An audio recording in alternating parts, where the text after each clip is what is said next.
I'm always interested in resources for us getting the word out there as we see the rise of the nones, the non religious, the seculars, and those who support things like state church separation, et cetera. And there is a new platform that we need to know about, and I think we need to support. It's called Only Sky. And to talk about this platform, I have several special guests. A big welcome out to ML Clark, Hemet Mehta, Phil Zuckerman, Sarah Levin. Thank you so much for coming, everybody. Thanks. Thanks for having us. All right, Sarah, I'm going to have you start us off. Tell me about the sort of genesis of this platform, the what and the why, okay? Absolutely. So, you mentioned this exploding population of nuns. We have over 84 million Americans who are now religiously unaffiliated. And of course, that was really the inspiration for the CEO of Only Sky, Sean Harden, who has this incredible nexus of experience between startups and media, coming together in early 2020 with me, Dale McGowan, who I'm sure many of your listeners know and love. So this idea to really serve this huge growing population of religiously unaffiliated that continue to be underrepresented, misrepresented in media, and serving them and telling their story. But the team has grown to nearly 50 writers that we're really excited for. We're trying to reach the full spectrum of belief among the 29% of Americans who are religiously unaffiliated, which, as you know, of course, it includes atheists, agnostics, humanists, non-believers, explicit non-believers in that we're maybe more familiar with, but it also includes people who are spiritual but not religious, maybe unattached believers, maybe folks who are questioning. I mean, the religiously unaffiliated are really diverse when it comes to their belief system. What they share often is values and orientation around how society should function, how we should be governed. There's a lot of things that we have in common, but we really want to be radically inclusive and not just serve that core group. But this is really a platform for everybody, from the avowed atheist to the spiritual but not religious. If you're a nun, you have a place on our platform. Hemet, you migrated over from Patheos. Tell me about that transition. What's the story on that? Yeah, it was strange. I've been writing there for 10 or 11 years now, but basically they made a business decision that said it would be better for us as a business if we could offer like Christian book publishers and other advertisers a platform that is pretty much pro-religion. And they're not interested in the idea that religion itself is a bad thing. So after whatever they did on the business side of things, they came to the atheists and basically said, look, this is where we want to go in the future. If you want to write about living as a humanist and how you do that, that's all well and good. If the focus of your website is, religious criticism, which I can speak for myself, that's a lot of what I do, it's probably not going to be a good fit. And as that was happening, I was deciding, okay, well, what should I do? Should I just kind of try to do this on my own? All of a sudden, Sean, Sarah, Dale, they present Only Sky and say, this is what we're trying to do. And you heard Sarah talk about it. And the idea of being part of a larger group that isn't just addressing things like state church separation, which you mentioned, but also, how does music inspire us? How do we raise kids without religion? Can we just talk about that with that being the assumption instead of having to justify our non-belief all the time? That sounded so much more exciting than me doing whatever it is I do on my own forever. And so this seemed like such a cool opportunity. And the thing that Sarah said that I really like is, I know you've talked about this on your show, Seth, which is we keep seeing this rise of the nuns, but it is not a rise of atheists and a rise of agnostics. It's mostly a rise of people who say, I'm fed up with religion. I don't have a religious label. Maybe I believe in something, but I can't be a part of organized religion. And that is very seriously, that's a group of people that really don't get addressed very much because they're always interested in, well, how do I live my life without God in the picture, without that being the focus of everything? So the thing I like about Only Sky is, yeah, there's a place for religious criticism. Believe me, I wouldn't be there if there wasn't. but there's also so many more things that I'm used to seeing on a lot of atheist platforms, which is I'm just going to talk about how I live my life without God. And if you're interested in it, cool. If you're not, guess what? There are like dozens and dozens of writers talking about other things, other aspects of it. So, take what you like. You can skip the stuff you don't, but there's so much good stuff, so many interesting perspectives on there. And it is really cool to be a part of that. Phil, I'm going to get to you in just a second because I know the word humanism and humanist is very important to you. But first to ML Clark, I mean, let's talk about, in my line of work as an activist, atheist describes what I don't believe in, but my life is about so much more. And certainly I know a lot of your work speaks to that. You want to kind of go there for us and anything else regarding Only Sky that's pertinent from your perspective? Yes, absolutely. There was one other component of the old site. They did focus on politics in general, and that was very concerning to me as a writer on that particular forum because I focus on humanist policy. I think about the ideas of how can we actually structure a world around positive values. I am, of course, atheist, but that only describes what I don't believe in, and I'm so much more interested in thinking about those other conversations. There wasn't really a space for that on that last platform, but on this one, we can start to talk not just about how we live, but how we can live better together and how we can do things and collaborate more as a culture without falling into those old structures. Unfortunately, it's not just about moving away from religion. A lot of our cultures have been built on infrastructures based on those religious beliefs. And so we have a lot more deeper questions to detangle. And when we're just focused on that basic binary between religion and atheistic belief or non-religious belief, we're not able to address some of the bigger, more systemic issues. So this platform for me is an opportunity to really build a conversation and emphasis on that. The Via Fora platform is fantastic for building a kind of participatory model where folks can engage and participate in that process of collaboration and thinking about how to build a better world, which is also why another facet of the site that's wonderful for me is it's a place to build research around the non-religious. And I think Sarah can talk a little bit more about that, but it's a fantastic proactive way of thinking about not just bringing people on board, but actually using this platform to assess what kind of demographic we have, what kind of interest they have going forward, instead of over determining what it means to be non-religious. I'm definitely going to turn it over to Phil to talk about our research section by the numbers, but I want to really quickly piggyback on some of the things that Maggie and Hemant said, because a word I haven't yet used that I think really well describes what we're trying to accomplish at Only Sky is we want to move toward a post-religious perspective. From an individual perspective, all of these nuns are post-religious, right? They're living their lives already in a way where religion isn't kind of the front focus of their life every single day.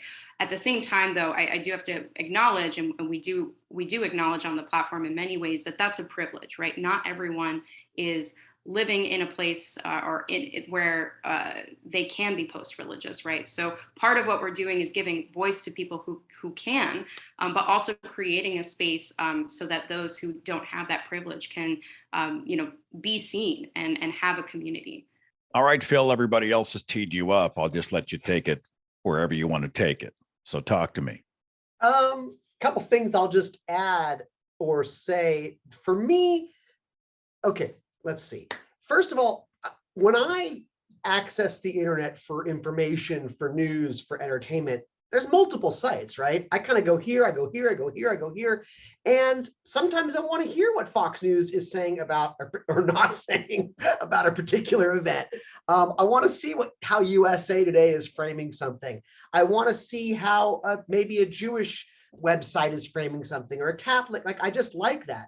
And what I saw as Only Sky as, yes, I think obviously we would like to appeal to the people that are searching for that community and are plugged into that community already or are drawn to that community. But I'd also like us to be another part of that array of sources that, hey, what was Only Sky's take on this movie, this book, this current event, this political issue, and that we are on the table of the discussion, that we're part of that American or global, hopefully, array of voices that has a take, that has a spin, that has an angle, that has interpretations.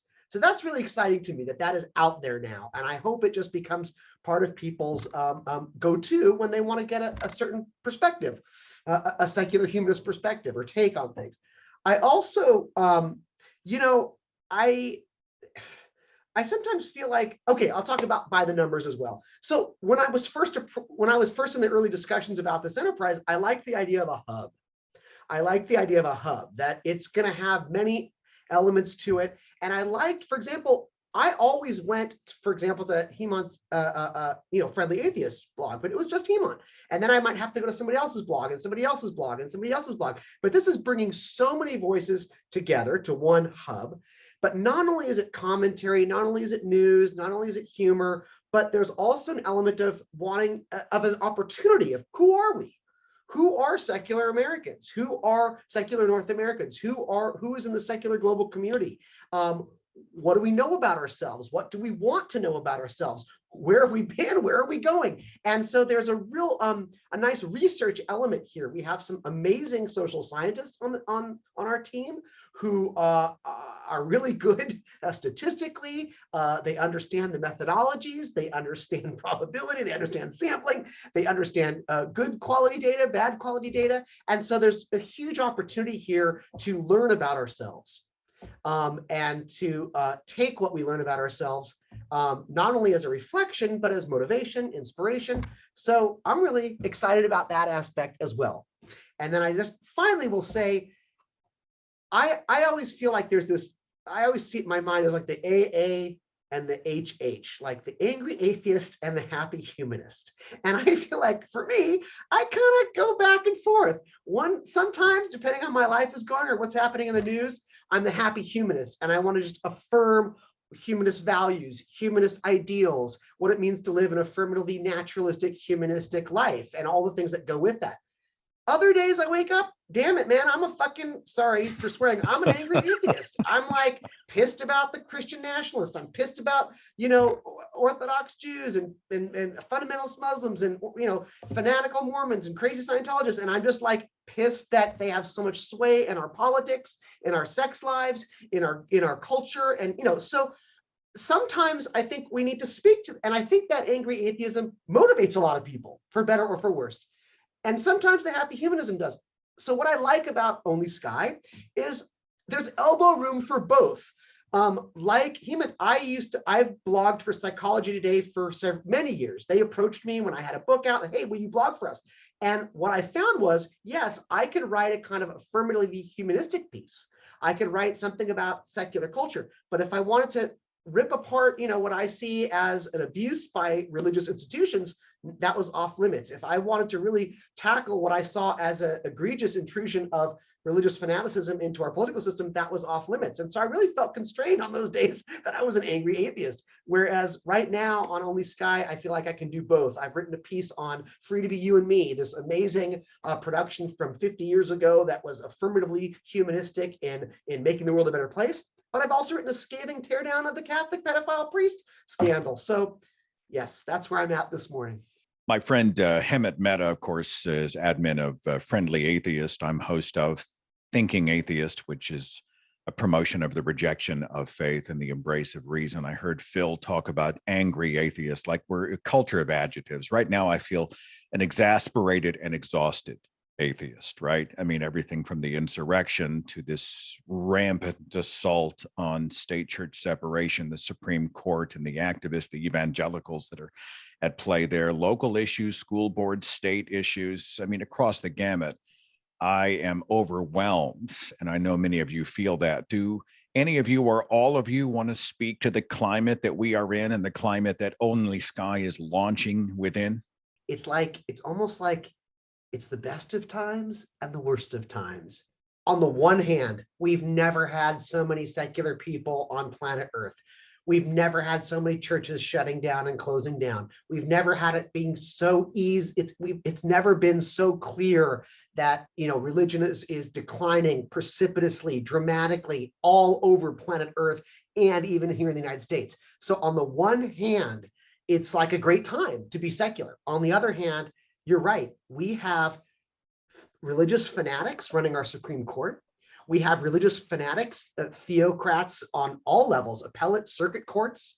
We have religious fanatics running our police departments. We have religious fanatics running our school boards. We have religious fanatics running our military. And so what I see is this, in a sense, as religion is shrinking, the fanatics are ramping shit up, as you would if you saw your, if you saw your world kind of caving in. So it's a kind of tension here that I think you're right. Right now, our religious, the freedoms of separation of church and state are just going to be bludgeoned. They're going to be pummeled left and right. And it's very upsetting, and it's very disturbing, and it's very scary. But the hope I have is when I talk to my students, sorry, I'm a professor, so I'm going to draw from that example. Sometimes I bring up secularity and the students kind of scratch their heads and they're like, what does that have to do with anything? And I say, well, what are the issues that matter to you? Climate crisis. And I say to them, well, are you aware that secular men and women are far more understanding of the science behind climate crisis, more motivated to do something about climate crisis, and secular governments are on the forefront of that, secular humanist governments, I don't mean secular dictatorships. And, and they get kind of like, oh, wow, or they'll talk about trans rights. And I'll say, well, guess what? All the data shows who is most supportive of trans rights, who's more empathetic towards trans people, who is more willing to put policy, practice into policy, secular culture, secular men, and then you just start going down the list, LGBTQ issues, Black Lives Matter. We have the data. Adrian Pantoja has written about this in Only Sky, the degree to which secular humanists and secular leading Americans are far more supportive of the Black Lives Matter movement and other civil rights issues. So that starts to get them interested and intrigued. And I think that in a sense, this needs to be known, this needs to be blasted, this needs to be trumpeted. And I see Only Sky as a new, wonderful, bubbling presence out there where people can go, oh, all these issues that matter to me, they intersect with secularity. They are correlated with secularity. So it's not that secularity is a panacea, be all and end all, but it is part of the movement towards this kind of progress that most, if not all of my students are craving for. Everything that Phil just said, I think, is a great example of what's missing in our current options in media, right? The default of really understanding the connection between secularity and all those issues, and understanding the role of religion in all of these issues. It's still largely invisible to many people who share our concerns. And for too long, our movement has just been shouting from the rooftops, pay attention to this. This is directly connected to the rise of Christian nationalism. And it wasn't until January 6th that I finally saw some mainstream media use the words Christian nationalism. I mean, you just wouldn't even really see that in headlines. But even now, it's still just not where it needs to be, the level of recognition of the role of religion in all of these issues. But at Only Sky, that is the default understanding, which is what really distinguishes us from everywhere else. And even in mainstream media, I mean, you might see a few articles, but the kind of institutional orientation of these other publications is really still hesitant to call a spade a spade. There is a growing number. I think there's still a minority of Christians who are actually talking about Christian nationalism and talking about how Christians need to be at the forefront of addressing it. But honestly, I think the folks who are really understanding this the best is our community. And I think we're communicating that at Only Sky in a way that's going to have some impact. I do just want to emphasize again, we've been talking a lot about the people that you can come to visit on the site, but I want to stress that the site also really wants your participation. It has many opportunities for you to apply. There are opportunities to write essays and to pitch articles. We're also going to have a wide variety of forums for specific questions that can be engaged with in a much more collaborative way. And we've got a lot more exciting projects coming down the pipe. So as much as we're talking about it in terms of a counter to a lot of the media that exists, let's also imagine it as a space where many other things can possibly exist too, that we haven't seen in any of those forms before. Bill Zuckerman, you want to chime in? Spread the word. I mean, to me, this is just like, let's do it. Spread the word. I want to see where this goes. I want to see this thing be part of the cultural fabric out there, the political conversation, the cultural conversation, whether it's books, movies, stand-up, sexuality, race, social movements, social justice, inequality, secularity, humanism, angry atheism. I just want to see us come together. We need to right now more than ever, given what's going on in the country and in the world. And Hemet, the Friendly Atheist, do I call it a blog or a column, is now based? I have no idea anymore.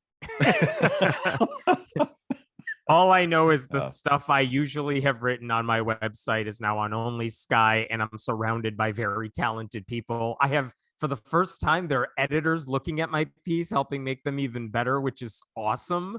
It is so cool to have like a staff of humans looking over the content and making sure it's really as good as it can possibly be, instead of being an internal, like trying to gauge it myself, which is always tough to do. But I'm serious.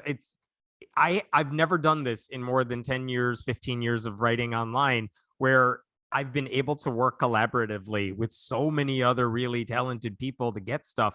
And this is even before you see the podcasts that are in the works, all the other audiovisual stuff that is in the works coming down the pipeline. Like, there's so many cool things that have been that a lot of smart people have been working on for a really long time. So like Phil said, I would encourage people to check it out.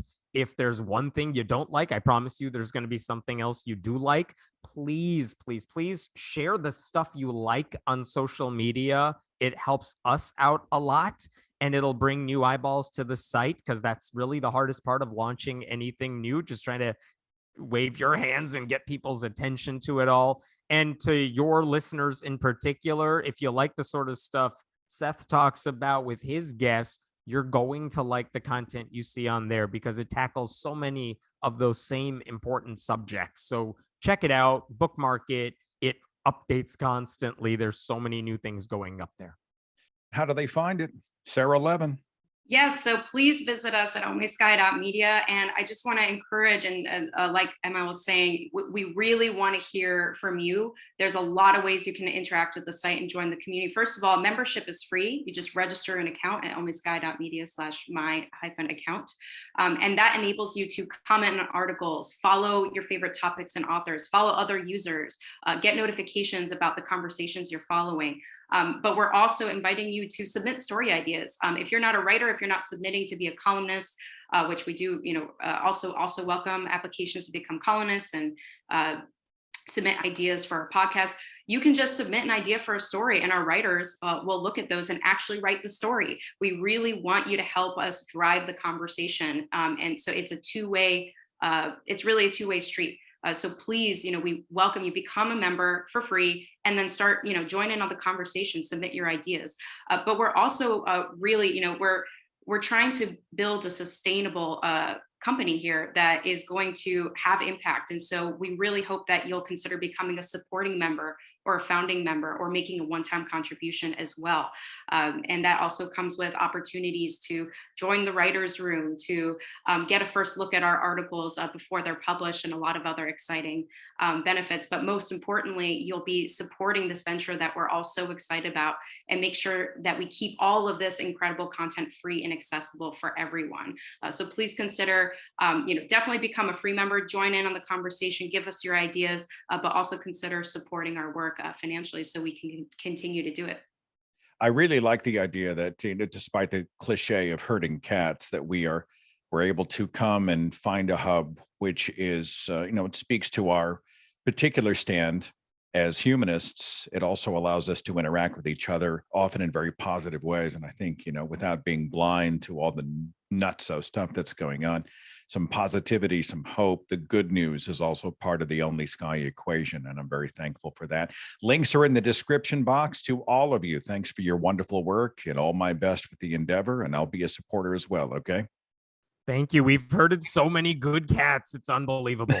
Best cat. Thank you so much, Seth, for having us.